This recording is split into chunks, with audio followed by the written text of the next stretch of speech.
Hi friends, today we are going to see the topic about constructor and destructor. So we already know that constructor, how the constructor will be in object oriented programming, the function name and class name will be the same.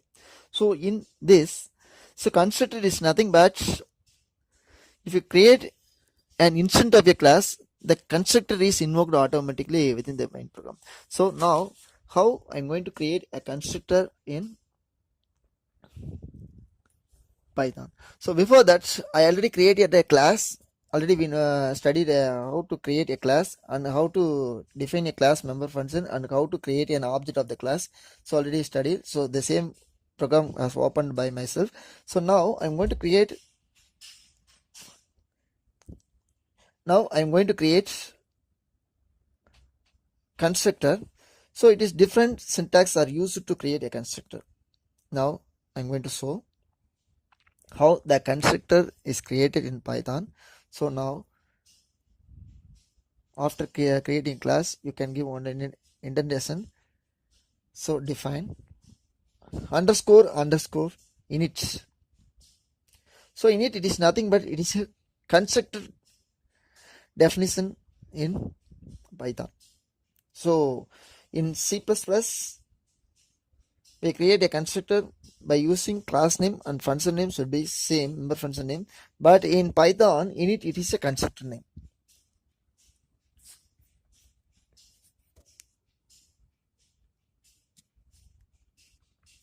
Now the thing is,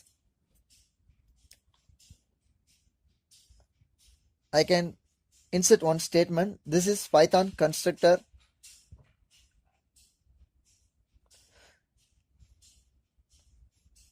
And after that, I don't need to call the constructor because when you create an object of the class, so I create an object employee.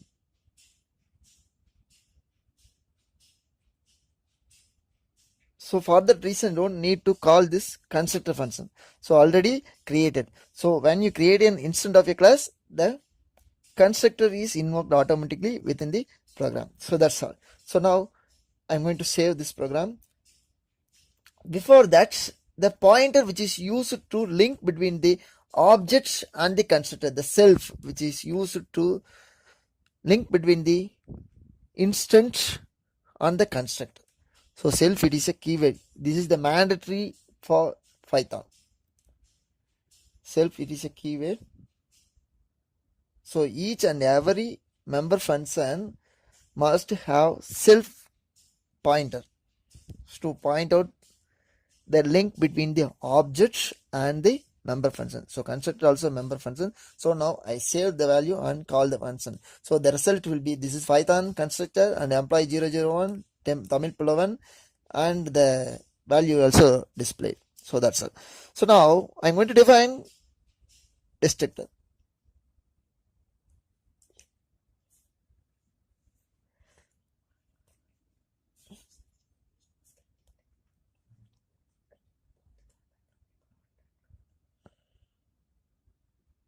So now I'm going to define destructor. How it will be possible?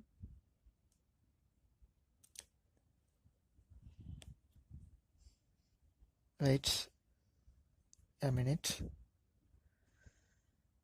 So destructor also similar to constructor. So it is used to destroy the memory used or created in class for object. The memory will be destroyed after the execution and need completed by the use of object. So now the definition of destructor, define underscore delete underscore self. At the end, you have to specify colon, otherwise it will show error. So in this destructor, I didn't specify colon at the end of the function definition, so it will show an error. This is Python destructor. Okay. So indentation is most important thing in Python to specify the end of the statement. So now you can compile, it will show an error. Okay, at the end you have to put colon to specify the prototype. Okay, run module. So now it will show only this is Python programming and employee result. So it doesn't shows Python destructor statement. So in Python destructor we don't want to specify, or we don't need to display, because it is used to destroy the memory location. So if you want to show the memory is destroyed, you have to call that particular destructor. So by using object name followed by destructor name. So object obj dot underscore underscore delete underscore underscore. That's all it is again.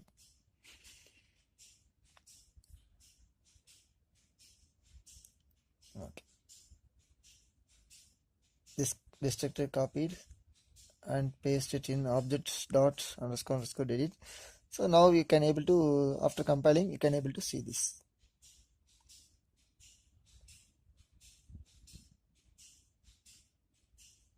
Wait, I'm going to copy obj dot underscore underscore delete. In C++ also we will use tilde symbol to call within the main function, and after that object name it will call the destructor. Okay, so we will also do in C++. Similar to this we are doing obj dot underscore underscore del underscore underscore underscore the constructor, sorry, the destructor is invoked. That's all. So now you can save and compile the program. You can able to get the Python constructor in first line and the result and the Python destructor. So this class will be getting over Python constructor and destructor. I think you can able to understand what is constructor and destructor. So if you are having any doubts, please put the comment in comment box. I think hope you enjoyed this video. Please like, share, subscribe. If you are having any more doubts, contact me at plovan@gmail.com. Thank you very much for seeing.